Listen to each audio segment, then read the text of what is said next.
أعوذ بالله من الشيطان الرجيم. بسم الله الرحمن الرحيم. رب اشرح لي صدري ويسر لي أمري واحلل عقدة من لساني يفقهوا قولي. ربي يسر ولا تعسر وتمم بالخير. اللهم لا سهل إلا ما جعلته سهلا وأنت تجعل الحزن إذا شئت سهلا. اللهم انفعنا بما علمتنا وعلمنا ما ينفعنا وزدنا علما. آمین یا رب العالمین۔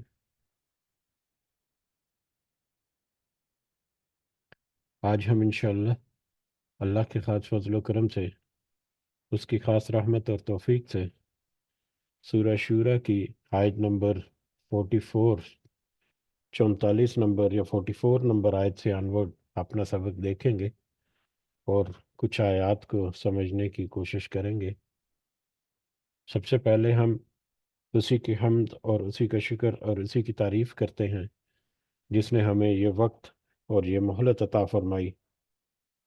جس نے ہمیں یہ رزق، یہ انعامات، یہ بے شمار اپنے ٹیکنالوجی، وسائل و ضروریات اور اپنا فضل و کرم ہمارے اوپر کیا، اور خاص کر جس نے ہمارے دلوں میں یہ ڈالا کہ ہم اس بابرکت کلام کو سمجھنے کی کوشش کریں۔ اللہ تعالیٰ سے دعا ہے کہ اس کوشش میں ہمیں استقامت نصیب فرمائے، اس کی صحیح سمجھ ہمیں عطا فرمائے، اس کے ذریعے سے ہمیں اللہ تعالیٰ سیدھے راستے پر چلتے رہنے کی توفیق عطا فرمائے، اپنی اور اپنے ساتھیوں کی اصلاح کرنے کی توفیق عطا فرمائے، اور دنیا کے ساتھ ساتھ اللہ ہمیں آخرت کی کامیابی، بھلائی اور اپنا خاص فضل و کرم ہمارے شامل حال رکھے۔ آمین یا رب العالمین۔ آگے بڑھنے سے پہلے ہم حسب سابق اپنا پچھلا جو سبق ہے اس کا ترجمہ ایک دفعہ دہراتے ہیں، جو کہ آیت نمبر 38 سے آیت نمبر 43 تک ہے، جس میں اللہ تعالیٰ نے فرمایا، اور اپنے رب کے فرمان کو قبول کرتے ہیں۔ یہ ان لوگوں کا ذکر ہو رہا ہے جو ایمان اور ایمان کے ساتھ ساتھ وہ اللہ پر بھروسہ کرنے والے، جن کے لیے اللہ تعالیٰ نے اپنی طرف سے اجر اور ہمیشہ قائم رہنے والا اجر جو ہے اس کی خوشخبری سنائی۔ ان کے کچھ اوصاف جو ہیں ان کا ذکر ہو رہا، جس میں پہلے ہم نے دیکھا اس سے پہلے کہ وہ اپنے صرف ایمان کے ساتھ ساتھ وہ صرف اپنے رب پر بھروسہ رکھتے ہیں، اور پھر کبیرہ گناہوں اور بے حیائی سے بچتے ہیں، اور غصے کے وقت بھی معاف کر دیتے ہیں۔ پھر اب کل کے سبق میں ہم نے دیکھا تھا، اور اپنے رب کے فرمان کو قبول کرتے ہیں یا اپنے رب کی پکار پر لبیک کہتے ہیں، اور نماز کی پابندی کرتے ہیں، نماز قائم کرتے ہیں، اور ان کا پابندی کرنا اور قائم کرنا تھوڑا سا اس میں ٹیکنیکلی فرض ہے، تو نماز قائم کرتے ہیں، اور ان کا ہر کام آپس کے مشورے سے ہوتا ہے، اور جو ہم نے انہیں دے رکھا ہے اس میں ہمارے نام پر، اس میں سے ہمارے نام پر یعنی اللہ کے نام پر دیتے ہیں، خرچ کرتے ہیں، اور جب ان پر ظلم و زیادتی ہو تو وہ صرف بدلہ لے لیتے ہیں، اور برائی کا بدلہ اسی جیسی برائی ہے، اور جو معاف کر دے اور اصلاح کر لے اس کا اجر اللہ کے ذمہ ہے۔ فی الواقع اللہ تعالیٰ ظالموں سے محبت نہیں کرتا، اور جو شخص اپنے مظلوم ہونے کے بعد برابر کا بدلہ لے لے تو ایسے لوگوں پر الزام کا کوئی راستہ نہیں۔ یہ راستہ صرف ان لوگوں پر ہے، یا یہ الزام صرف ان لوگوں پر ہے جو خود دوسروں پر ظلم کریں اور زمین میں ناحق فساد کرتے پھریں۔ یہی لوگ ہیں جن کے لیے دردناک عذاب ہے، اور جو شخص صبر کر لے اور معاف کر دے، یقیناً یہ بہت بڑی ہمت کے کاموں میں سے ایک کام ہے۔ یہ کل ہم نے دیکھا تھا کہ اللہ کے وہ بندے جن کو اللہ تعالیٰ نے خوشخبری دی، ان کے اوصاف جو ہیں وہ کیا ہیں،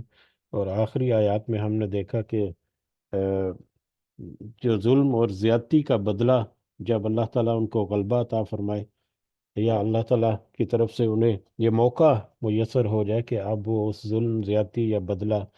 جو بھی ان کے ساتھ ہوا ہے اس کا بدلہ یا اس کا قصاص جو ہے وہ لے سکتے ہیں، تو اس میں خاص احتیاط برتنے کی ضرورت ہے، کیونکہ اگر بدلہ لینے کے چکر میں جس قدر ظلم ہوا اس سے زیادہ اگر کہیں بدلے میں ہو گیا تو وہ پھر مظلوم جو ہے وہ ظالم بن جائے گا، اور ظالموں کے لیے بہت ساری وائل اور بہت ساری وارننگ قیامت کے بارے میں اللہ تعالیٰ نے ذکر کی ہیں، اور جس کا یہ ہمیں اس آیت میں، ان آیات میں بھی ملتا ہے کہ جو ہم حق فساد کرے گا اور ظلم کرے گا تو ایسے لوگوں کے لیے دردناک عذاب ہے۔ تو لہٰذا ظلم کا بدلہ بھی لے لینا، گو کہ اللہ تعالیٰ کی طرف سے اس کا پورا ایک حق جو ہے وہ ہے، اللہ تعالیٰ کی طرف سے اجازت ہے، لیکن اس میں بھی اگر بدلہ لینا ہے تو انتہائی احتیاط کے ساتھ، اور اگر اس پر بھی کوئی معاف کر دے اور اصلاح کر لے تو اس کے لیے تو ایسا عذر ہے جو اللہ کے پاس ہے، اللہ کے ذمہ ہے، جو ایک انسانی آنکھ اور اس کا شعور جو ہے نہ وہ سوچ سکتا ہے، نہ دیکھ سکتا ہے، نہ شعور رکھتا ہے اس کا۔ بہرحال یہ آیات تھی، اور ان کو دیکھتے ہوئے کل نبی کریم صلی اللہ علیہ وسلم کی حیات مبارکہ جو ہے اس میں سے ہمیں بہت ساری مثالیں ملتی ہیں، لیکن وہ ہم کل ذکر نہیں کر سکے، تو صرف یاد دہانی کے لیے صرف ایک دو باتیں جو ہیں اس میں ایڈ کرتے ہیں، پھر آگے بڑھتے ہیں کہ نبی کریم صلی اللہ علیہ وسلم کی اپنی زندگی سے، ان کی اپنی حیات مبارکہ سے بہت ساری ایسی مثالیں ملتی ہیں جس میں انہوں نے اپنے دشمن کو، وہ لوگ جنہوں نے ان کے اوپر ظلم کیا، ستم کیے، ان کو معاف فرما دیا۔ اور جیسا کہ حضرت ایک ایک حدیث ہے، بخاری کی ایک حدیث ہے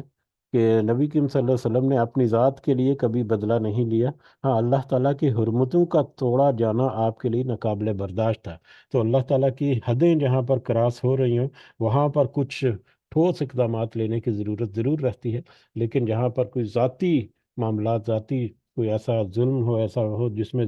آپ کی ذات کو کوئی ایسا نقصان پہنچا ہے، تو اس میں آپ ضرور کوشش کریں کہ اس کو معاف کر دیں اور اصلاح کر لیں۔ اسی طرح سے نبی کریم صلی اللہ علیہ وسلم جو ہیں انہوں نے بھی بہت سارے مواقع پر جیسا کہ ایک یہودی جس نے نبی کریم صلی اللہ علیہ وسلم پر جادو کیا تھا، اس کو بھی انہوں نے معاف کر دیا تھا۔ اسی طرح سے ایک یہودی عورت جس نے نبی کریم صلی اللہ علیہ وسلم کے کھانے میں زہر شامل کیا تھا، اس کو بھی نبی کریم صلی اللہ علیہ وسلم نے معاف کر دیا تھا۔ اس کے علاوہ بہت سارے سازش کرنے والے جو لوگ تھے، جو حدیبیہ کے موقع پر یا اور بھی مختلف مواقع پر بہت سارے معاملات ملتے ہیں، ان کو بھی پھر نبی کریم صلی اللہ علیہ وسلم نے معاف کر دیا۔ اور سب سے بڑا جو معافی تھی، جو فتح مکہ کے موقع پر معافی عام کا اعلان کیا، اور پھر نہ صرف معافی کا اہتمام، معافی کا اعلان کیا، بلکہ ان کی حفاظت جو ہے اس کا بھی اعلان کر دیا۔ تو یہ جو معافی یا یہ جو مطلب واقعہ تھا، اس کی نظیر، اس کی مثال پوری انسانی تاریخ میں نہیں ملتی۔ تو نبی کریم صلی اللہ علیہ وسلم کی حیات مبارکہ سے بھی بہت سارے واقعات ہیں جو کوٹ کیے جا سکتے ہیں اس سلسلے میں۔ بہرحال آگے بڑھتے ہیں آج کے سبق کی طرف، آیت نمبر 44 سے آج ہمارا سبق شروع ہو رہا ہے۔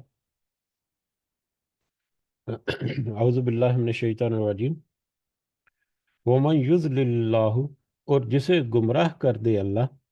فما لاہو، تو نہیں ہے، پھر نہیں ہے اس کا یا اس کے لیے، من ولی،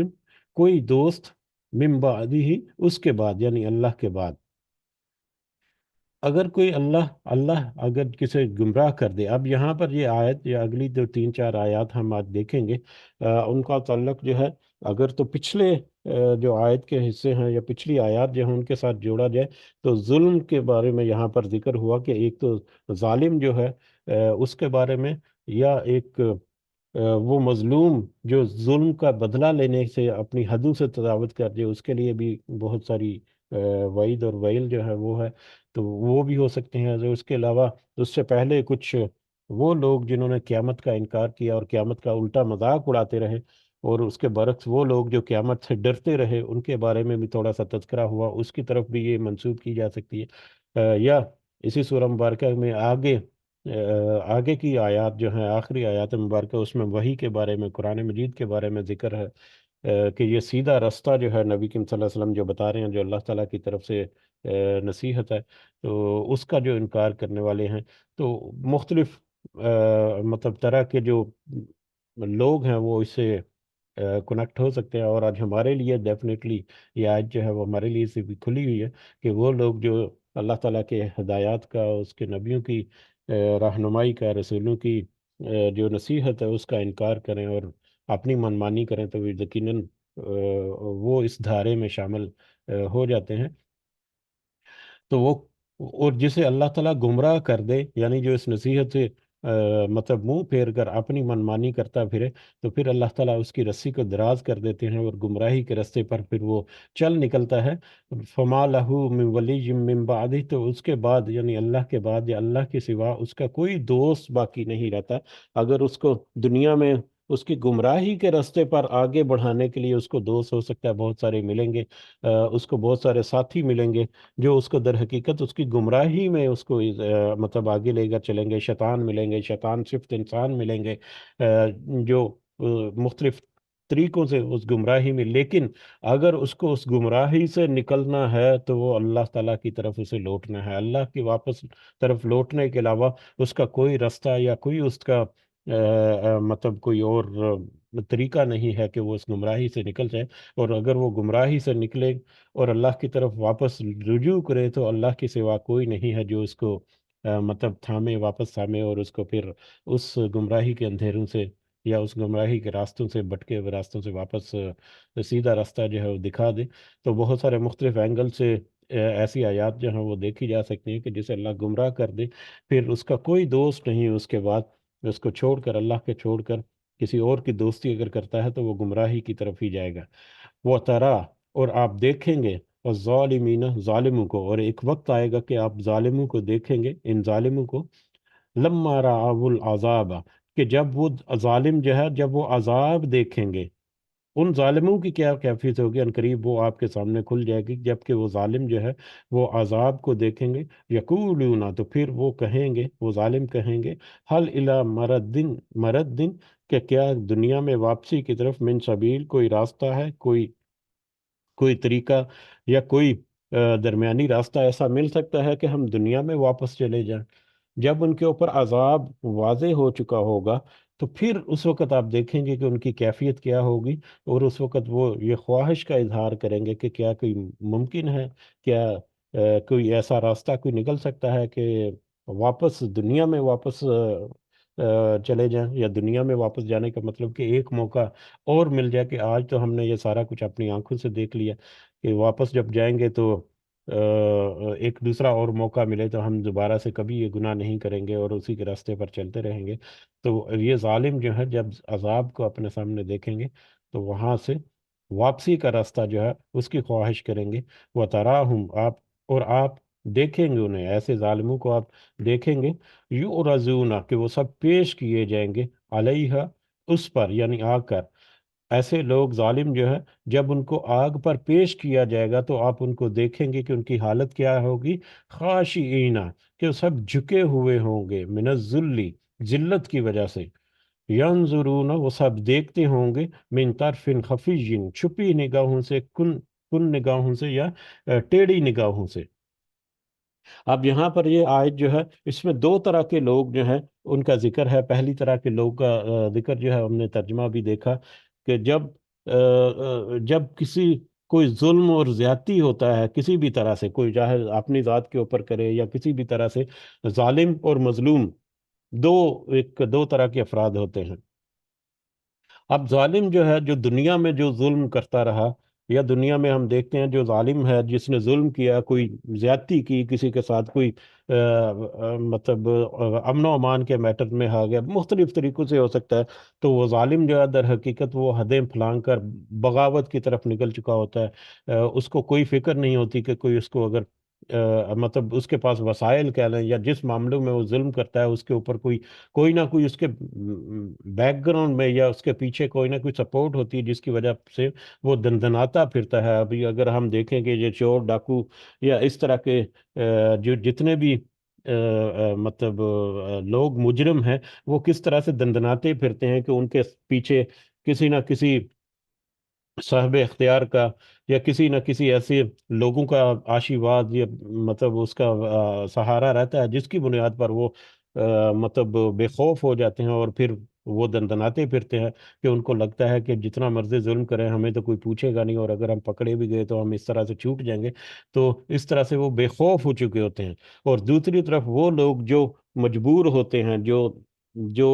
تھوڑے سے کم لیول پہ ہوتے ہیں، یا جو ایسے کاموں میں انوالو نہیں ہوتے، ان کے اوپر جب ظلم اور زیادتی ہوتا ہے تو وہ خوف میں آ رہے ہوتے ہیں کہ ہم نے اگر کوئی اقدام کیا تو ہمارے الٹا ہمارے ہی خلاف کچھ معاملات ہو جائیں گے. کل کو ہمارے پاس اتنی طاقت نہیں کہ ہم اس کے خلاف کوئی اقدام کریں تو یہ اس سے اپنا کیس جو ہے وہ ہم مطلب جیت سکیں. تو دونوں طرفوں میں ایک ایک جو نا پائی جاتی ہے، ایک عنصر جو ہے وہ پایا جاتا ہے ایسا. لیکن جب وہ ظالم جو ہے، اس کے اوپر جب گرفت مضبوط ہوتی ہے، اس کی پکڑ ہوتی ہے، وہ اس کے دیکھتا ہے کہ وہ اب میں پکڑا گیا ہوں، میرے جو دست شفقت رکھنے والے جو تھے وہ بھی مجھ سے اب دور ہو چکے ہیں یا ناپید ہو چکے ہیں، اور میرے اوپر جرم وغیرہ بھی ثابت ہو گیا. تو پھر وہ کیسے بے بس جب ہو جاتا ہے تو کیسے وہ پھر اپنے آپ کو مطلب محسوس کرتا ہے، کمتر محسوس کرتا ہے، نظریں چراتا ہے، وہاں سے بھاگنے کی کوشش کرے گا، وہاں سے نکلنے کی کوشش کرے گا کہ کوئی راستہ مل جائے کہ میں اس ذلت سے نکل جاؤں. اور اس کے برعکس وہ لوگ جن کے اوپر پہلے ظلم ہوتا رہا اور پہلے وہ کمزوری محسوس کرتے رہے، جب ان کو پتہ چلا کہ آج ہمیں انصاف جو ہے وہ ہمارے سامنے کھڑا ہے، اور آج منصف جو ہے وہ ہمارے ساتھ کھڑا ہے اور وہ ہمارے انصاف کے لیے، تو وہ کانفیڈنس میں آ جاتے ہیں. تو بالکل برعکس سچویشن ہو جاتی ہے جب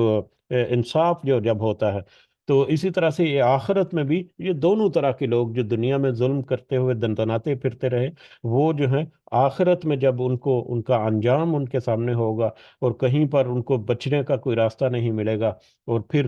ہر چیز جو ہے، ہر گواہی، ہر شہادت، ایون کہ ان کے اپنے اعزاز جو ہیں، ان کی زبانیں اور ان کے جو ہاتھ پاؤں جو ہیں وہ ان کے خلاف گواہی دیں گے کہ وہ اس قدر بے بس ہوں گے کہ ان کی کیفیت جہاں پر ذکر کی گئی ہے کہ ان کی نگاہیں جو ہیں وہ جب آ کر ان کو پیش کیا جائے گا کہ ان کی نظریں جو ہیں وہ جھکی ہوئی ہوں گی اس ذلت کی وجہ سے، اور وہ کن آنکھوں سے یا چھپی نگاہوں سے یا ٹیڑھی نگاہوں سے اس عذاب کی طرف یا اس آگ کی طرف دیکھ رہے ہوں گے، اور اپنی سچویشن کے مطابق وہ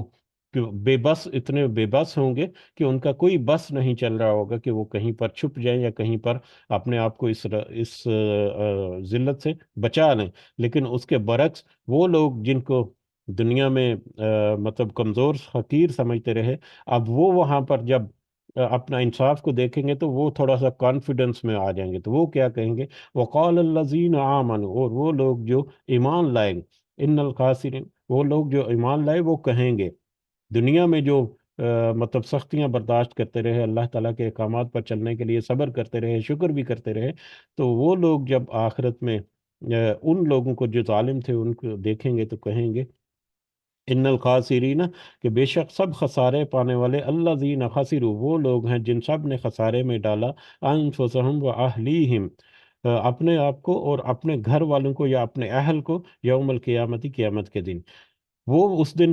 جب کانفیڈنس پکڑیں گے تو وہ کہیں گے کہ آج تو ہمارے سامنے حقیقت کھل گئی ہے. تو در حقیقت خسارے والے وہ لوگ ہیں جن کا دنیا میں ہمیں بتایا جاتا رہا، آج ہمارے سامنے کھڑے ہیں کہ خسارے والے تو وہی لوگ ہیں جنہوں نے قیامت کے بارے میں، دنیا میں رہتے ہوئے قیامت کے معاملے میں اپنے آپ کو بھی اور اپنے اہل کو بھی مطلب خسارے میں ڈال دیا، دھوکے میں ڈالے رکھا دنیا کی زندگی میں. اہل اپنے گھر والوں سے مراد ہے، یا اپنے ساتھی جو ہیں ہو سکتے ہیں، اپنے گروہ جو ہوتے ہیں، ہم نیالہ، ہم نوالا، ہم پیالہ، ہم اثر، ہم خیال لوگ جو ہیں، یہ سارے اس میں مختلف انداز سے داخل ہو جاتے ہیں کہ جنہوں نے خود کو بھی اور اپنے ساتھیوں کو بھی اور اپنے گھر والوں کو، جاننے والوں کو بھی قیامت کی نسبت سے دنیا کی زندگی میں خسارے میں ڈال دیا یا خسارے کا سودا کر لیا. اللہ سن رکھو، خبردار، آگاہ رہو، ان الظالمین فی عذاب مقیم، کہ بے شک سب ظالم لوگ دائمی عذاب میں ہوں گے، ان کے اوپر جو عذاب آئے گا وہ ہمیشہ ہمیشہ قائم رہنے والا ہوگا. وما کانا، اور نہیں ہوں گے، لہم، ان کے لیے، من اولیاء، کوئی دوست ان کے لیے وہاں پر کوئی دوست نہیں ہوگا، ینصرونہم، جو کہ وہ مدد کرے ان کی، من دون اللہ، اللہ کے سوا، اللہ کے سوا کوئی دوست ان کے پاس، کوئی مددگار نہیں ہوگا۔ وہ تو پہلے ہی ان سے برات کا اظہار کر کے جا چکے ہوں گے، بالکل لا تعلقی کا اظہار کر چکے ہوں گے، ان کے اپنے ایون اعضاء جو ہیں وہ ان کے خلاف گواہی دے چکے ہوں گے، تو وہاں پر تو کوئی ان کا مددگار نہیں ہوگا، اس قدر وہ بے بس ہوں گے۔ وَمَن يُضْلِلِ اللَّهُ، اور جسے وہ گمراہ کر دے اللہ، فما لہو، تو نہیں ہے اس کے لیے من سبیل، ہدایت کا کوئی راستہ۔ تو لہٰذا دنیا کی زندگی میں جس کو اللہ تعالیٰ گمراہ کر دے، یا جو ہدایت کا راستہ چھوڑ کر اپنی منمانی کرتے ہوئے گمراہی کے راستے پر نکل جائیں، تو پھر اللہ کے علاوہ ان کو کوئی اس راستے سے واپس نہیں لا سکتا۔ ابھی جیسے کہ دنیا کے راستے میں تو ان کو بہت سارے ملیں گے جو ان گمراہی میں آگے لے کر جائیں گے، لیکن اس گمراہی سے نکلنے کے لیے وہ اللہ کی طرف سے لوٹنا ہی پڑے گا۔ استجیبو، تو تمہیں چاہیے کہ تم دعوت قبول کر لو، تجیبو، استجیبو یعنی کہ جواب دو، پازیٹیو رسپانس دو۔ پازیٹیو رسپانس اس کا صحیح معنی ہے کہ تم دعوت کو قبول کرو، یا جو تمہیں نصیحت کی جا رہی ہے، یا جس طرف تمہیں بلایا جا رہا ہے اس کی طرف تم اپنا رسپانس جو ہے اس کو پازیٹیو کرو۔ لربکم، اپنے رب کی طرف تم دعوت کو قبول کرو اپنے رب کی، من قبلی، اس سے پہلے کہ ان یاتی یوم، اس سے پہلے کہ وہ دن آ کھڑا ہو، وہ دن آ جائے، لا مرد لہ من اللہ، کہ کوئی ٹلنے کی صورت نہیں اس کے اللہ کی طرف سے، یعنی اللہ تعالیٰ نے وہ دن مقرر کر رکھا ہے، تو لہٰذا تم دنیا کی زندگی میں اس رب کی دعوت کو، اپنے رب کی دعوت کو، اپنے رب کی پکار کو سن لو، اور اس کا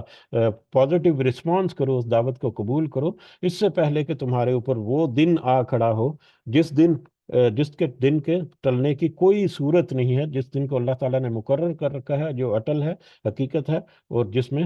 کوئی شک و شبے کی گنجائش نہیں ہے۔ تو لہٰذا دنیا کی زندگی میں وہ مہلت ختم ہونے سے پہلے تم اللہ کی طرف لوٹ آؤ، اگر تم آخرت میں اپنا انجام جو ہے وہ اچھا دیکھنا چاہتے ہو۔ ما لکم من ملجأ، نہیں ہوگی تمہارے لیے کوئی جائے پناہ اس دن، تمہارے لیے کوئی چھپنے کی جگہ نہیں ہوگی، یوم ایزن، اس دن، وما لکم من نکیر، اور نہ ہی تمہارے لیے گناہوں کا کوئی انکار کی صورت ہوگی، اور نہ ہی تمہارے لیے کوئی ایسا راستہ ہوگا، کوئی ایسا مطلب موقع ملے گا کہ تم اپنے گناہوں سے اپنے آپ کو چھٹکارا پا سکو، یا اپنے گناہوں سے نکل سکو، اس سچویشن سے تم نکل سکو، اس کے لیے بھی تمہارے پاس کوئی جائے پناہ نہیں ہوگی۔ فائن آرزو، اس کے باوجود، اب نبی کریم صلی اللہ علیہ وسلم کی طرف خطاب واپس آ رہا ہے کہ یہ ساری نصیحت، ساری ہدایت، ساری رہنمائی ہر لحاظ سے کھل کر سامنے آ جانے کے باوجود، اللہ تعالیٰ کے غیب کی باتوں میں سے بہت ساری باتیں جو ہیں، بہت سارے آنے والے واقعات جو ہیں، معاملات جو ہیں، ان کو ذکر کر دینے کے باوجود، فائن آرزو، پھر بھی اگر وہ منہ پھیر لیں، یہ ظالم یا یہ مشرک یا یہ کافر، انکار کرنے والے، شرک کرنے والے، منہ پھیرنے والے جو ہیں، وہ پھر بھی اگر منہ پھیر لیں، فما ارسلنا کا، تو نہیں ہم نے بھیجا آپ کو، علیہم، ان پر، حفیظاً، کوئی نگران، تو آپ کو نگران بنا کر ہم نے ان پر نہیں بھیجا۔ پھر بھی اگر یہ منہ پھیر لیتے ہیں تو آپ ان کے نگران نہیں ہے کہ آپ ان کے لیے کوئی فیصلہ کریں کہ ان کے لیے جزا یا سزا یا اس طرح کے معاملات، یہ تو اللہ تعالیٰ کے اختیار ہے، اللہ کے ہاتھ میں ہے۔ آپ کا کیا اختیار یا آپ کو کیا رسپانسبلٹی ہے؟ ان علیہ کا الا البلاغ، کہ نہیں ہے آپ پر کوئی ذمہ داری مگر پہنچا دینا، تو آپ کی ذمہ داری تو صرف اللہ تعالیٰ کا پیغام جو ہے وہ امانت ہے اللہ تعالیٰ کی آپ کے پاس، جو ان لوگوں کے لیے، بنی نوع انسان کے لیے، تو آپ کی ذمہ داری بس اس امانت کو، اللہ تعالیٰ کی اس نصیحت کو، اس پیغام کو آپ پہنچا دینا ان تک، بس اتنی ذمہ داری ہے آپ کی۔ اس نصیحت کو کوئی قبول کرتا ہے، نہیں کرتا، اگر کرتا ہے تو اس کا اجر کیسا ملے گا، نہیں کرتا تو اس کی جزا اور سزا کیا ہوگی، وہ سب کا سب اللہ کا اختیار ہے اور اللہ کا معاملہ ہے۔ وَإِنَّ، اور بے شک ہم، اذا ازقنا، جب ہم مزہ چکھاتے ہیں، الانسان، انسان کو، اور بے شک جب انسان کی فطرت، جس کے بارے میں آپ اس قدر مطلب بے چین ہوتے ہیں کہ یہ کیوں نہیں اس پیغام کو سمجھ پاتے، اتنی سادہ سادہ اور آسان آسان سی آیات اور نشانیاں اللہ تعالیٰ کی، اور سبق جو نصیحت ہے وہ، تو پھر اللہ تعالیٰ کہتے ہیں انسان کی نیچر تو ایسی ہے، وَإِنَّا إِذَا أَذَقْنَا الْإِنسَانَ، کہ بے شک جب ہم مزہ چکھاتے ہیں انسان کو، منا رحمتن، اپنی طرف سے کسی رحمت کا، فریحا بہا، تو وہ خوش ہوتا ہے اس پر۔ جب ہم انسان کو اللہ تعالیٰ کہتے ہیں کہ آسودگی دیتے ہیں، اپنی رحمت جو ہے اس کے اوپر برساتے ہیں، اس کو خوشحال کرتے ہیں، اس کو اس کی خواہشات اس تک بہم پہنچا دیتے ہیں، یا اپنے خواہشات کو وہ جب ملتا ہوا پاتا ہے تو وہ خوش ہو جاتا ہے۔ لیکن اس کے برعکس وَإِن تُصِبْهُمْ، کہ جب ان کو تکلیف پہنچتی ہے، اور اگر انہیں تکلیف پہنچتی ہے، سیئۃ، کوئی برائی یا کوئی تکلیف، بما قدمت ایدیہم، اس وجہ سے جو آگے بھیجا ان کے ہاتھوں میں، یعنی ان کے اپنے کرتوتوں کی وجہ سے ان کو اگر کوئی تکلیف پہنچتی ہے، یعنی ان کی ناشکری کی وجہ سے، ہٹ درمی کی وجہ سے، بہت سارے ایسے میٹرز ہیں جس میں وہ منمانی کرتا ہے اور جس کی وجہ سے وہ نقصان میں آ جاتا ہے۔ یہ دنیا کے بہت سارے میٹرز میں بھی ہیں، روحانی معاملات میں بھی اور مادی معاملات میں بھی۔ روحانی معاملات میں نماز کو چھوڑ کر، دیگر احکام شرعیہ جو ہیں ان کو چھوڑ کر، ان سے روگردانی کر کے، یا سب سے بڑا جو ہے وہ توحید کے اوپر وہ زیادتی کرتا ہے اپنے ہی جان کے اوپر، اور شرک وغیرہ کرتا ہے، یا مادی اعتبار سے بھی دیکھے کہ بہت سارے معاملات میں انسان اپنی غلطیوں کی وجہ سے اپنے آپ کو نقصان میں ڈال دیتا ہے۔ اپنی خوراک کے معاملات میں دیکھ لیں، اپنے کاروبار کے معاملات میں بہت سارے، کہ جب اس کو اپنے کرتوتوں کی وجہ سے، اپنے ہاتھوں کی غلطیاں جو ہیں، اپنی کی ہوئی غلطیوں کی وجہ سے جب ان کو کوئی تکلیف پہنچتی ہے تو تو پھر کیا ہوتا ہے؟ فَإِنَّ الْإِنسَانَ کفور، تو بے شک انسان بہت ہی ناشکرا ہوتا ہے، تو ناشکری کرتا ہے، نا امید ہو جاتا ہے، اور بالکل اللہ کی طرف سے مایوس ہو جاتا ہے، اور پھر وہ کوسنے لگتا ہے، اور اس طرح سے وہ گریہ وزاری کرتا ہے، اور وہ اللہ اس کی طرف پلٹنے کی بجائے اس سے مایوس ہو جاتا ہے۔ للہ ملک السماوات والارض، اور اسی کے لیے ہے بادشاہی آسمانوں کی اور زمین کی، یخلق ما یشاء، وہ پیدا کرتا ہے جو وہ چاہتا ہے، یہب، وہ عطا کرتا ہے، لیمان یشاء، جس جس کو وہ چاہتا ہے، اناسن، بیٹیاں، وہ یہب، اور وہ عطا کرتا ہے، لیمان یشاء، جس کو وہ چاہتا ہے، ذکور، بیٹے۔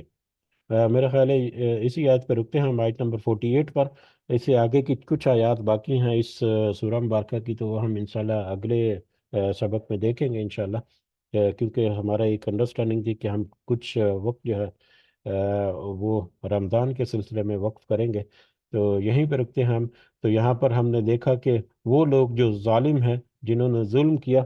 گمراہی کے رستے پر نکلے رہے، بہت سارے معاملات میں ان کا کس طرح سے انجام ہوگا، یا کس طرح کی کیفیت ہوگی ان کے اوپر، اور انسان کی فطرت جو ہے اس کی دوبارہ یاد دہانی کی اللہ تعالیٰ نے، کہ جو رحمت ہے، جو آسودگی ہے، جو خوشحالی ہے، وہ اللہ ہی کی طرف سے آتی ہے، تو اس کے اوپر صبر اور اس کے اوپر شکر کرنا جو ہے وہ ایک انسان ہے۔ لیکن جب اس کو کوئی تکلیف پہنچے، تو ہم نے یہ بھی ذکر کیا تھا کہ مصیبت جو ہے وہ اسی شخص کو لگے گی جو اللہ تعالی، جو مطلب اللہ پر بھروسہ نہیں کرتا۔ جو اللہ پر بھروسہ کرتے ہیں، اس کے اوپر کوئی تکلیف وغیرہ اگر پہنچ جائے کسی کی طرف بھی، تو وہ تو اس کے لیے آزمائش ہوتی ہے، اور اس میں وہ اللہ کا اور قریب ہو جاتا ہے، اللہ سے اور قرب اس کو نصیب ہوتا ہے۔ لیکن جو ناشکرے ہوتے ہیں، در حقیقت وہی اس کو مصیبت سمجھتے ہیں، اور اسی کے اوپر وہ بھاری گزرتی ہے، اور اسی پر وہ پھر اپنی مایوسی میں اور زیادہ آگے بڑھتے ہیں۔ تو یہ یاد دہانی بھی اللہ تعالیٰ کی طرف سے ملی اللہ تعالیٰ سے اس دعا کے ساتھ کہ ہمیں اس نصیحت کو سمجھ کر اس کے مطابق اپنی اصلاح کرنے کی توفیق عطا فرمائے۔ آمین یا رب العالمین، وما علینا الا البلاغ المبین۔ جی، آج کے سبق میں کوئی اضافہ اگر کرنا چاہیں تو آپ کر سکتے ہیں، جزاکم اللہ خیرا کثیرا۔ السلام علیکم ورحمۃ اللہ وبرکاتہ۔ السلام ورحمۃ اللہ وبرکاتہ۔ اشفاق بھائی، میں نے ایک بات کرنی ہے آپ سے، کلاس وائنڈ اپ کر کے آپ اور میری بہنیں بھابیاں آن لائن ہی رہیں، جزاک اللہ خیرا۔ جی ضرور، انشاءاللہ اسی محفل میں کرنی ہے بات یا سیپریٹلی کرنی ہے؟ نہیں، اسی محفل میں آپ اور میری بہنیں بھابیاں بس ہوں، باقی اپنی کلاس وائنڈ اپ کر دیں۔ اچھا چلیں، ٹھیک ہے انشاءاللہ، جزاک اللہ خیر۔ ہاں جی، سبق کی نسبت سے کوئی اضافہ آپ کرنا چاہیں تو کر سکتے ہیں، جزاکم اللہ خیرا کثیرا۔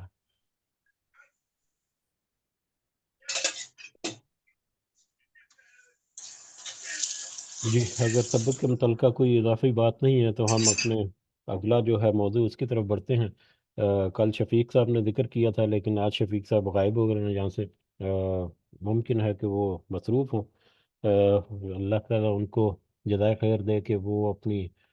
جاب میں وہ ارلی پہنچ جاتے ہیں، صبح اپنی جاب کے وقت سے پہلے ہی وہاں پر پہنچ جاتے ہیں، اور وہیں پر وہ نماز کے بعد کچھ اذکار وغیرہ کرتے ہیں، اور ہماری کلاس میں بھی یہاں پر مجلس میں شامل ہوتے ہیں۔ بہرحال رمضان کے سلسلے میں اگر کوئی پوائنٹ اگر آپ کے پاس ہے تو آپ کو انشاءاللہ ترجیح دے دیا گی کہ آپ اگر کچھ کہنا چاہیں یا کچھ نقطہ اگر ہے کوئی شیئر کرنا چاہیں، کوئی ایکسپیرینس شیئر کرنا چاہیں تو آپ ضرور کریں یہاں پر۔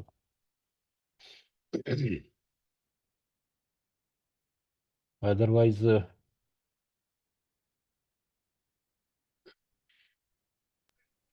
رمضان کے سلسلے میں ادروائز میری تھوڑا سا ایک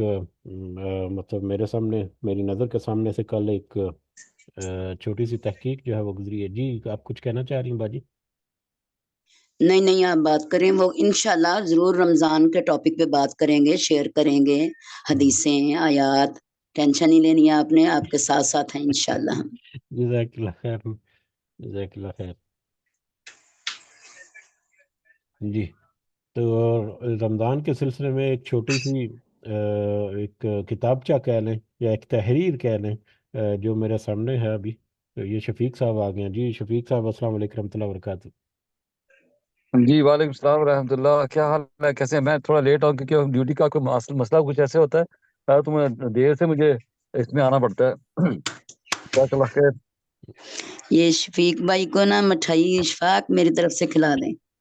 اللہ اکبر، یہ آپ نے جو مٹھائی کا نام لے لیا میرے تک پہنچ گیا۔ اللہ سبحانہ تعالیٰ نے آپ کا جو کام جو ہے الحمدللہ انشاءاللہ کر دیا ہوگا باذن اللہ انشاءاللہ، تو اس میں انشاءاللہ، جزاک الحمدللہ اللہ، آپ کا کام ہو گیا الحمدللہ۔ یہ اللہ سبحانہ تعالیٰ کا لاکھ لاکھ شکر الحمدللہ، ہم اس میں خوش ہیں الحمدللہ رب العالمین۔ جزاک اللہ خیر۔ پاک صاحب سے میں اب مٹھائی نہیں لوں گا، ان سے پوری کی پوری جناب اللہ پارٹی لوں گا وہ یہ انشاءاللہ۔ دونوں بھائیوں کا مسئلہ ہے، جو جیسے مرضی ڈیل کریں۔ جی جزاک اللہ، جزاک اللہ جزاک خیر۔ اللہ خیر۔ جی ٹھیک ہے، ہم آج کے ٹاپک کی طرف بڑھتے ہیں۔ جیسا کہ کل تھوڑا سا ذکر ہوا تھا، اگر کسی کو پارٹیسپیٹ کرنا ہے تو ہم کر بھی سکتے ہیں بعد میں، لیکن ایک چھوٹی سی تحریر جو ہے وہ آپ سے شیئر کرنا چاہوں گا۔ یہ شعر جو ہے، تحریر جو ہے، یہ حافظ زبیر بن خالد مرجالوی کی ہیں۔ یقیناً آپ میں سے بہت سارے لوگ ان کو جانتے ہوں گے اچھی طرح سے۔ طبیان سینٹر لاہور جو ہے وہ اس سے منسلک ہیں۔ آگے بڑھنے سے پہلے ایک مختصر سا بالکل ایک پیغام کہ جس طرح سے میں بار بار تذکرہ کرتا ہوں کہ سفید پوش لوگوں کو آپ ضرور اپنے ذہن میں رکھیں، جہاں پر بھی آپ اللہ کے راستے میں خرچ کرنا چاہیں تو سفید پوش لوگوں میں اپنے رشتہ دار، اپنے قریبی جو بھی ہیں، اپنے بہن بھائی، اپنے جو ان کا پہلا حق ہے یقیناً۔ تو اس سے باہر جب نکلیں تو سفید پوش لوگوں میں ہمیں یہ دیکھنا چاہیے کہ وہ لوگ جو دین کی خدمت کرتے ہیں، جو علماء ہیں، ان میں بھی سفید پوش لوگ ہیں۔ بہت سارے ایسے مدرسے ہیں، بہت سارے ایسے ادارے ہیں جو مطلب یہ ڈونیشن وغیرہ جن کو بہت زیادہ ملتی ہے، جو بہت زیادہ پبلسٹی کرتے ہیں اور بہت زیادہ اشتہار دیتے ہیں، ماشاءاللہ سبحان اللہ، مطلب ان کے پاس تو مختلف انداز سے بہت ساری جگہوں سے ملتے رہتے ہیں ان کو، لیکن بہت سارے ایسے علماء ہیں، ایسے چھوٹے چھوٹے مکاتب ہیں، ایسے چھوٹے چھوٹے مدرسے ہیں جو زیادہ مطلب نہیں کرتے، ایڈورٹائزنگ وغیرہ نہیں کرتے۔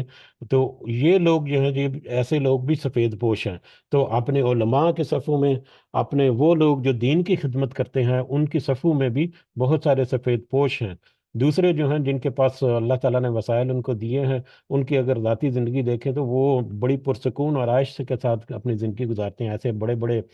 نام لینا مناسب نہیں، یقیناً وہ ہم سے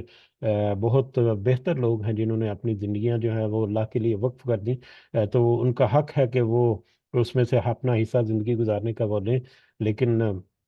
بہت سارے ایسے ہیں جو اس بات کا حقدار ہیں کہ ان کو ڈھونڈ کر ان کے لیے خدمت کریں۔ تو یہ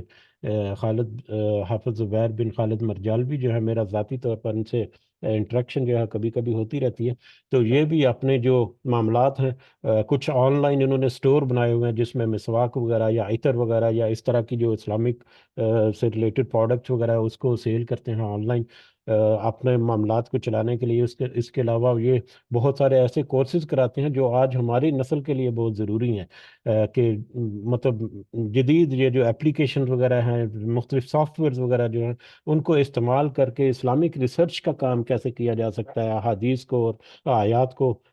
جمع کر کے کسی ایک موضوع کے اوپر کیسے مطلب ریسرچ کی جا سکتی ہے، اس کے متعلقہ بہت سارے کورسز جو ہیں وہ بھی کراتے ہیں. اور ان کی کورسز کی فیس جو ہے وہ بھی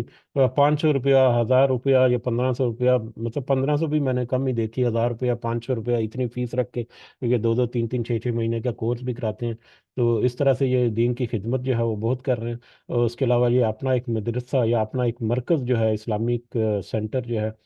لاہور میں ہی، وہ بنانے کی کوشش کر رہے ہیں. کچھ اماؤنٹ ان کے پاس جمع بھی ہو چکی ہے، اور مزید جو ہے وہ کوشش کر رہے ہیں. اس کے علاوہ ریسنٹلی پچھلے رمضان میں انہوں نے تفسیر القرآن جو ہے، مختصر تفسیر جو ہے، اس کا بھی پورا ایک پبلش کیا تھا یا اپنا پرنٹ کیا تھا. تو اس کی بھی انہوں نے زیادہ ایڈورٹائزنگ نہیں کی. تو وہ بکس جو ہیں وہ بھی آن لائن مطلب آرڈر دے کر پرچیز کی جا سکتی ہیں. تو ایک میرا ذاتی مشورہ ہے، کوئی ایسی زبردستی نہیں کہ ان کے ساتھ جب رابطہ کریں، میرے تھرو کر سکتے ہیں یا براہ راست ان سے ڈائریکٹ کر کے. تو اگر ممکن ہو تو مطلب اس ادارے کے لیے خدمت جو ہے وہ کریں آپ، تو اللہ تعالیٰ یقیناً اس میں جزا ہوگا. باقی آپ کی پریفرنسز اور آپ نے جو اپنا جو ہیں آپ کے اپنے وسائل یا اپنے جو جاننے والے ہیں، وہ یقیناً پہلے حقدار ہیں. بہرحال انہوں نے انہی کا ایک چھوٹا سا ایک کہہ لیں کہ تحریر ہے، اس کا ایک مختصر انداز سے یہاں پر ہم دیکھیں گے، انتہائی مختصر اس کو رکھنے کی کوشش کریں گے کہ ہم رمضان کا استقبال کیسے کریں، رمضان کو ہم گزارنے کے لیے کس طرح سے رمضان کا استقبال، رمضان آنے سے پہلے اس کی تیاری. سب سے پہلے تو ہم تھوڑا سا لیٹ ہو گئے، اس شعبان کے شروع ہوتے ہی ہمیں بہت ساری بات اس کے اوپر کرنی چاہیے تھی، لیکن ہماری کچھ سستی کی وجہ سے ایسا ہو گیا. بہرحال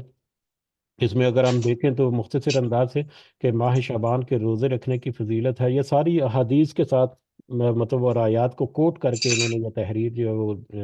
مطلب کمپائل کی ہے،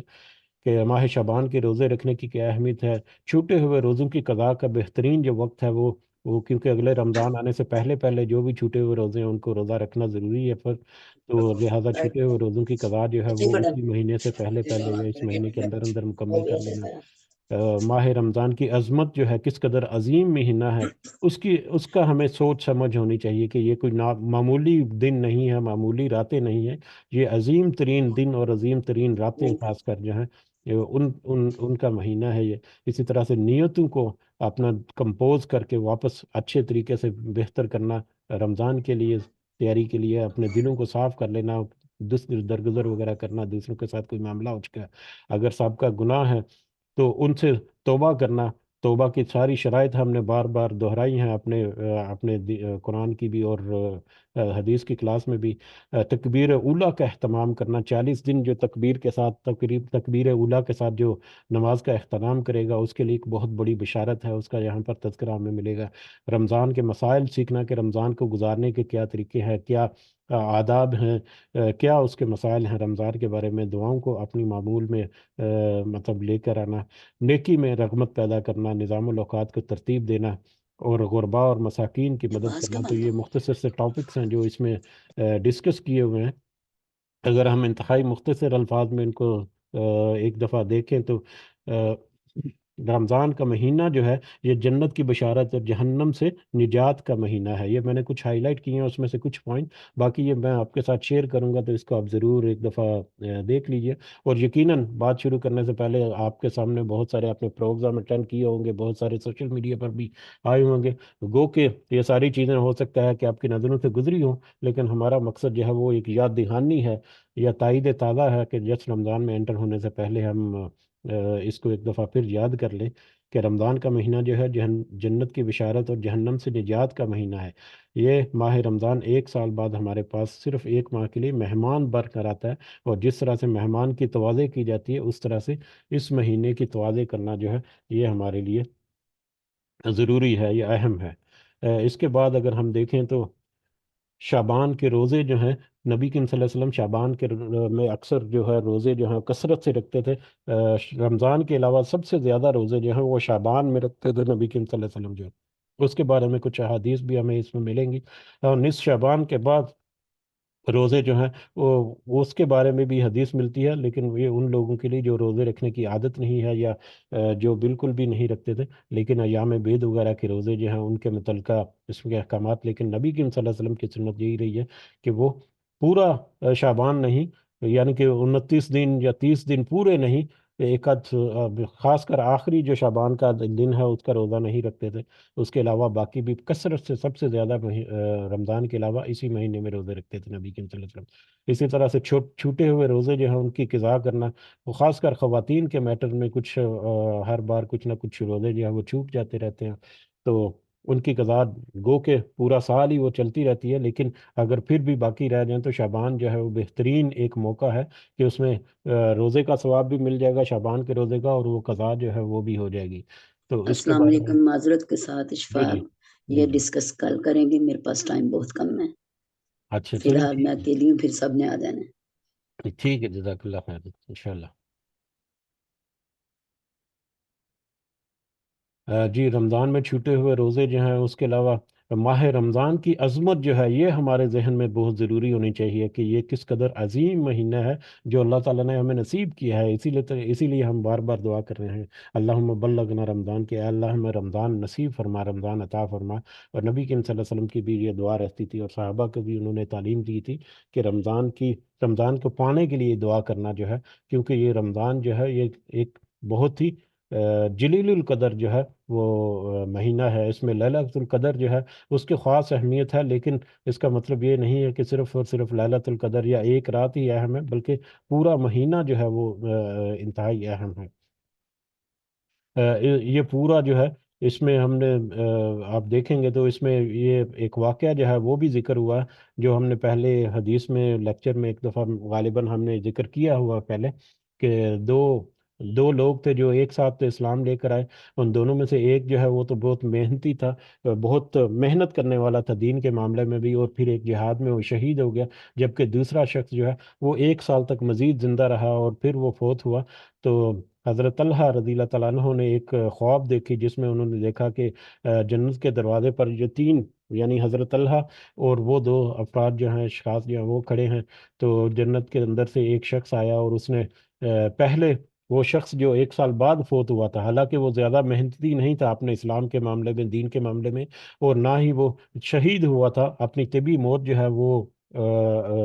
اس کے اوپر آئی تھی، تو اس کو پہلے داخل کیا گیا جنت میں، پھر دوسرے شخص کو بعد میں، جو کہ شہید ہو گیا تھا اللہ کے راستے میں اور دین کے اوپر زیادہ قائم رہنے والا بھی تھا، اس کو پھر دوسرے نمبر پہ جنت میں داخل کیا گیا، اور پھر حضرت طلحہ سے کہا گیا کہ آپ واپس چلے جائیں کیونکہ آپ کا وقت ابھی نہیں ہے۔ تو حضرت طلحہ رضی اللہ تعالیٰ عنہ نے اس کا ذکر جب کیا اپنے ساتھیوں سے، کیونکہ وہ حیران تھے کہ وہ جو شہید ہوا اور زیادہ وہ محنت کرتا تھا وہ پہلے داخل ہو گیا،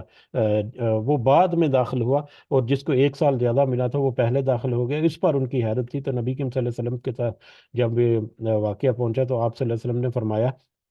کہ اس میں تعجب کی کیا بات ہے؟ تو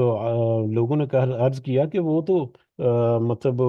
شہید جو ہے وہ بعد میں، اور اس سے وہ دوسرا شخص جو ہے پہلے۔ تو اس پر آپ صلی اللہ علیہ وسلم نے فرمایا کہ اس نے تو 1 سال پورا اور دوبارہ زندہ رہا تھا، اور اس سال میں اس نے رمضان کا مہینہ پایا، اس نے رمضان کے روزے رکھے، اور سال میں اتنی اتنی رکعت نماز پڑھتا رہا، یعنی سال اضافی جو اس کو ملا اس کی زندگی کا، اس میں وہ نماز بھی پڑھتا رہا، اور اس نے ایک رمضان بھی اس میں پایا، اس کی وجہ سے وہ شہید جو تھا اس سے پہلے وہ جنت میں داخل ہونے کا حقدار ٹھہرایا گیا۔ تو یہ ایک واقعہ جو ہے اس میں ہمیں ملے گا،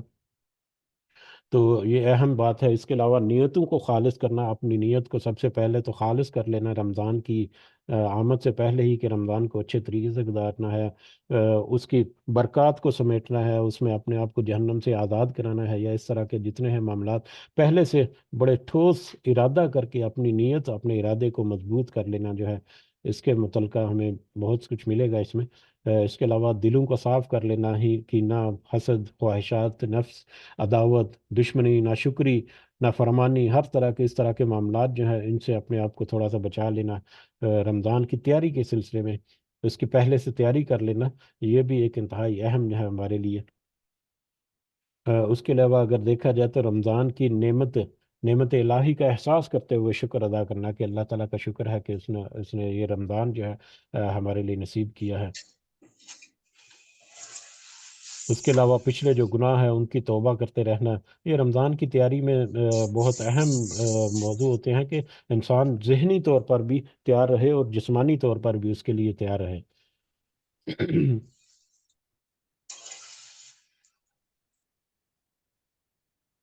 جیسا کہ سورہ زمر میں ہے کہ کہہ دیجیے اے میرے بندو جنہوں نے اپنی جانوں پر زیادتی کی ہے، تم اللہ کی رحمت سے نا امید نہ ہو جاؤ، یقیناً اللہ تعالیٰ سارے گناہوں کو بخش دیتا ہے اور بلا شبہ وہ بہت بخشنے والا اور رحم کرنے والا ہے۔ اور رمضان کے مہینے میں تو اور بھی زیادہ اس کی اہمیت اور افادیت بڑھ جاتی ہے۔ اسی طرح سے 40 دن تکبیر اولیٰ کے ساتھ نماز پڑھنا، یہ اس کے لیے بہت اہم ہے، بہت اہم موقع ہے کہ جیسا میرا کہ ایک خیال سے حدیث ہے، یہ حضرت انس بن مالک رضی اللہ تعالیٰ عنہ سے روایت ہے کہ جو شخص 40 دن رضائے الہی کے لیے تکبیر اولیٰ کے ساتھ نماز باجماعت ادا کرتا ہے، اس کے لیے 2 براتیں لکھ دی جاتی ہیں، ایک جہنم سے اس کی آزادی برات جو ہے اور دوسری نفاق سے اس کی برات جو ہے۔ تو جو 40 دن تکبیر اولیٰ کے ساتھ نماز پڑھتا ہے، اور شعبان اور رمضان اور شوال، یہ 2 مہینے 3 مہینے جو ہیں، شعبان اور رمضان خاص پر، کہ اس میں اہتمام کر کے، رمضان میں تو انسان کوشش کرتا ہی ہے کہ تکبیر اولیٰ کے ساتھ نماز پڑھے، تو اس سے پہلے 10 دن اگر اور محنت کر لے اپنے لیے تو یہ 40 دن اس کے پورے ہو سکتے ہیں۔ تو شعبان کا مہینہ یہ بھی ایک موقع جو ہے اس کو وہ فراہم کرتا ہے۔ اس کے علاوہ ماہ رمضان کے مسائل جو ہیں اس پر ہم دیکھیں گے کہ دوبارہ سے ہمیں موقع ملے کل تو ہم بات کر سکیں رمضان کو کیسے گزارنا ہے، رمضان کے روزہ رکھنے کے اور معذرت چھوڑنے کے اور اتفاق دوسرے میں نے تیسرے کچھ کہا ہے۔ معاملات میں ضرور اس کے اوپر تھوڑی سی تحقیق کر کے پہلے سے تیاری ہونی چاہیے کہ سحری اور افطاری اور تراویح اور زکوٰۃ اور صدقۃ الفطر جو ہے اور اعتکاف وغیرہ کے مسائل جو ہیں، جو معاملات ہیں، ان کے بارے میں تھوڑی سی آگاہی حاصل کرنا وہ، اور اس کے علاوہ دعاؤں کو اپنا معمول بنانا، روزمرہ کی معاملات میں دعائیں جو ہیں ان کو شامل کریں تاکہ رمضان میں آنے سے پہلے ہی رمضان کی برکات جو ہے وہ ہم سمیٹنے کے قابل ہو سکیں۔ اس کے علاوہ نیکیوں میں رغبت کرنا، سبقت لے جانا، آگے بڑھ چڑھ کر نیکیوں میں حصہ ڈالنا جو ہے، کیونکہ رمضان میں ہر چیز کا ثواب دگنا ہو جاتا ہے اور روزے کی حالت میں نیک کام کرنا مزید اضافہ حسنات کا باعث ہوتا ہے۔ اس کے علاوہ برائیوں سے اپنے آپ کو بچانا یہ بہت اہم ہے ہمارے لیے کہ آج کل ہمارے ساتھ ایسی برائیاں جڑی ہوئی ہیں جن کو ہم عام طور پر برائیاں سمجھتے ہی نہیں، یا ہمیں ادراک ہی نہیں ہوتا کہ یہ کچھ ایسے معاملات ہیں جن سے ہمیں تھوڑا سا اجتناب کرنا چاہیے۔ بہت سارے ایسے معاملات ہیں سوشل میڈیا کے آج کل جو ہے وہ ایک بہت بڑی بیماری ہمارے پاس ہمارے ساتھ چپک گئی ہوئی ہے، اس سے محفوظ رکھنے کی کوشش جو ہے، عمرے کی کوشش کرنا، کیونکہ ماہ رمضان میں عمرہ جو ہے وہ کرنا حج کے برابر ثواب ہے اس کا، تو اس کی بھی ہمیں یہاں پر ترغیب جو ہے وہ ملتی ہے۔ اس کے علاوہ ٹائم مینجمنٹ جو ہے، نظام الاوقات کہ اٹھنے بیٹھنے جاگنے کام پر آنے جانے کے اور عبادات کے لیے اور اذکار کے لیے وقت جو ہے اس کو نکالنا اور ترتیب دینا، یہ بھی اسی مہینے میں پوری ارینجمنٹ اس کی جو ہے وہ ہونی چاہیے۔ سوشل میڈیا وغیرہ جو ہے اس کا بائیکاٹ کرنا نہیں، لیکن اس سے اپنے جو مصروفیات ہیں اس میں سے کمی لانا ہے، سوشل میڈیا کی طرف جو ہم وقت اپنا گزارتے ہیں اس میں، ٹھیک ہے۔ اس کے علاوہ ہم رمضان سے پہلے شاپنگ واپنگ جو ہے یہ ایک بہت اہم ہے کہ بازار جو ہے دیکھیں نبی کریم صلی اللہ علیہ وسلم کی جیسے حدیث بھی ہے کہ رسول اللہ صلی اللہ علیہ وسلم نے فرمایا، یہ صحیح مسلم ہے کہ اللہ کے نزدیک سب سے محبوب جگہ مسجد ہیں اور اللہ کے نزدیک سب سے ناپسندیدہ جگہیں جو ہیں وہ بازار ہیں، کہ بازاروں میں بہت سارے فتنے اور بہت ساری ایسی چیزیں ہوتی ہیں جو انسان کو بہکاتی ہیں، انسان کو بہت سارے میٹر میں کیئرفل رہنے کی ضرورت ہے، خاص کر جب وہ بازار جو ہیں، اور رمضان سے پہلے رمضان کی تیاری کے سلسلے میں بازاروں کے چکر وکر جو ہیں ان سے نکل جانے کے لیے کوشش کرنا کہ رمضان میں کم سے کم بازار کا رخ کرنا پڑے، تو اس کی کوشش ہونی چاہیے۔ اس کے علاوہ غرباء اور مساکین کو یاد رکھنا کہ غریب جو ہیں، حقدار جو ہیں، کن کے لیے آپ نے اپنے صدقات وغیرہ دینے ہیں، کن کے لیے اپنے معاملات جو ہیں وہ آپ نے مطلب مدد کرنی ہے۔ جیسا کہ یہ حدیث ہے صحیح مسلم کی، جس نے اپنے بھائی سے دنیا کی پریشانیوں میں کوئی پریشانی دور کی تو اللہ تعالیٰ اس سے قیامت کے دن کی پریشانیوں میں ایک پریشانی دور کرے گا۔ جس نے کسی مسلمان کے عیوب کی پردہ پوشی کی تو اللہ تعالیٰ دنیا اور آخرت میں اس کے عیبوں پر پردہ ڈالے گا، اور جس نے کسی مسلمان کے لیے آسانی پیدا کی اللہ تعالیٰ اس کے لیے دنیا و آخرت میں آسانیاں پیدا فرمائے گا۔ اللہ تعالیٰ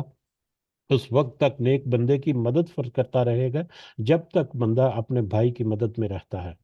تو یہ ایک اہم ہے کہ دوسروں کی مدد جو ہے وہ نہ صرف دنیا میں بلکہ آخرت میں بھی اللہ تعالیٰ کی طرف سے اجر کا باعث بنتی ہے. اور اپنے اپنے طور طریقے میں، اپنے عمل میں، اپنے روزمرہ کے معمولات میں ایک حقیقی تبدیلی جو ہے وہ لے کر آنے کی ضرورت ہے. تو یہ مختصر سے احوال ہیں، یہ میں آپ کو شیئر کروں گا. وقت ملے تو اس میں ضرور آپ دیکھیں. اس کے علاوہ معمول کے مطابق ہم کچھ باتیں جو ہے وہ کرتے رہتے ہیں. جیسا کہ میں اکثر کہتا رہتا ہوں کہ رمضان کی تیاری کے سلسلے میں اپنی فائنانشیل اور ڈونیشن پلاننگ جو ہے وہ کریں، کہ اپنے بجٹ ہے، خاص کر جو وہ لوگ جو سیلریڈ پیپل ہیں، ان کے لیے ایک اہم ہوتا ہے کہ رمضان میں کچھ خرچے جو اضافی ہو جاتے ہیں، کچھ زکوٰۃ وغیرہ کا ان کا ہوتا ہے، یا کچھ دوسروں کی مدد کرنے کا دل جو ہے وہ زیادہ کرتا ہے. تو اپنی فائنانشیل پلاننگ جو ہے وہ کرنی ہے. رمضان کا بجٹ جو ہے وہ تیار کر کے زکوٰۃ وغیرہ کتنی بنتی ہے، آئیڈینٹیفیکیشن آف وائٹ کلیڈ یعنی سفید پوش لوگ جو ہیں، جن کی آپ خدمت کرنا کو آپ پریفر ہے آپ کے لیے اپنے عزیز و اقارب کے بعد، تو ان کو آپ تلاش کر کے، یا اپنے عزیز و اقارب میں بھی بہت سارے وائٹ کلیڈ یا سفید پوش لوگ جو ہیں وہ مل جاتے ہیں، تو ان کا اہتمام کرنا. اسی طرح سے میڈیکل مینجمنٹ یہ ایک انتہائی اہم ہے. بہت سارے وہ لوگ، خاص کر وہ لوگ جو روزہ نہیں رکھ سکتے کسی مجبوری کی وجہ سے، وہ صحیح معنوں میں اس کو مس کرتے ہیں. جس کو تو اللہ تعالیٰ نے طاقت و توفیق دی ہے وہ تو روزہ رکھتے ہیں، اور وہ کچھ مطلب مطلب ان کو اچھا بھی لگتا ہے کہ ان کی خواہش روزہ رکھنے کی وہ پوری ہو رہی ہے، لیکن جو خواہش کے باوجود روزہ نہیں رکھ پاتے، لیکن در حقیقت وہی جو محرومی کا احساس ان کے اندر ہوتا ہے. تو لہٰذا ان کے لیے یہ موقع ہوتا ہے کہ وہ اپنی میڈیکل مینجمنٹ، بہت ساری ایسے بیماریاں ہیں جن میں اپنی جو لائف سٹائل ہے، کھانے پینے کے جو اوقات ہیں اس میں تبدیلی، اور اپنی میڈیسنز وغیرہ جو ہیں ان کے اوقات کی تبدیلی جو ہے، اس سے کافی بہتر یا کافی اچھا ہو سکتا ہے رمضان کو مینج کرنا. یہ بھی ہو سکتا ہے کہ سارے نہیں، اگر تو چلو ایک روزہ چھوڑ کر، ایک یا ایک دو روزے چھوڑ کر ایک آدھ روزہ رکھ دیا. تو اس طرح سے میکسیمم بینیفٹ اٹھانے کے لیے اپنا میڈیکل مینجمنٹ جو ہے، یا لائف سٹائل مینجمنٹ جو ہے، اس کو خاص کر وہ لوگ جو اس حوالے سے تھوڑے سے معذور ہیں یا پریشان ہیں، ان کے لیے یہ ایک اہم موقع ہے کہ شعبان میں وہ اس کے لیے تھوڑا سا تگودو کر لیں. اس کے علاوہ راشن اور شاپنگ وغیرہ کی تیاری، جیسا کہ ابھی تذکرہ ہوا کہ بازار کے چکر جو ہے وہ کم ہی کم لگے. افطار اور گیسٹ مینجمنٹ جو ہے، افطار پارٹیز وغیرہ جو ہیں وہ بہت ہوتی ہیں، اور اس میں بہت سارا وقت بھی صرف کیا جاتا ہے. تو ایک تو شاپنگ اور راشن مینجمنٹ میں کچھ اہتمام ہو جائے. اس کے علاوہ افطار کو سادہ رکھنا اور مختصر رکھنا، اور خاص کر اگر کوئی افطار وغیرہ کا انتظام کرنا ہے تو اس میں سادگی کے ساتھ کی جا سکتی ہے، کیونکہ آپ کا مہمان جو ہے وہ بھی ان باتوں کو سمجھنے والا ہوتا ہے یقیناً. اور اس کے علاوہ ٹائم مینجمنٹ جو ہے، جس کا تذکرہ ہوا کہ نمازیں اور قرآن مجید اور اذکار وغیرہ، اور زکوٰۃ الفطر کس کو ادا کرنی ہے یا کس کو آپ دینا چاہتے ہیں، اس کی آئیڈینٹیفیکیشن جو ہے، یہ بھی. تو ایسی بہت ساری باتیں جو ہیں یہ ہمیں مل سکتی ہیں. تو یہ میں تحریر جو ہے وہ آپ کے ساتھ شیئر کر دوں گا. اس میں ریفرنسز جو ہیں وہ آپ بھی دے سکتے ہیں، اور دوسروں کے ساتھ شیئر بھی کر سکتے ہیں. جزاکم اللہ خیرن کثیرہ. اگر کچھ اضافہ آپ کرنا چاہیں تو آپ کر سکتے ہیں ابھی.